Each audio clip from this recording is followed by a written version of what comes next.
Alam ko wala kang alam. Umakyat kayo dyan sa Malacanang. Putang ina, wala kayong alam na puro bangak. Ito, sabi ko sa iyo, huwag mong pilitin ang kaya sa ginawa ng tatay mo. Anak ka ng putat, talagang ginagawa mo na. And you try to redeem the name of Marcos. Do not destroy it for the second time. Natargetin talaga ng mga tao.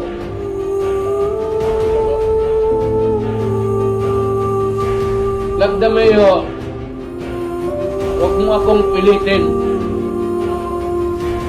Kayo ni Bongbong. Magbarkada kayo. Alam ko yan. Huwag mo akong pilitin na bubuga ako dito na masaktan kayo lahat.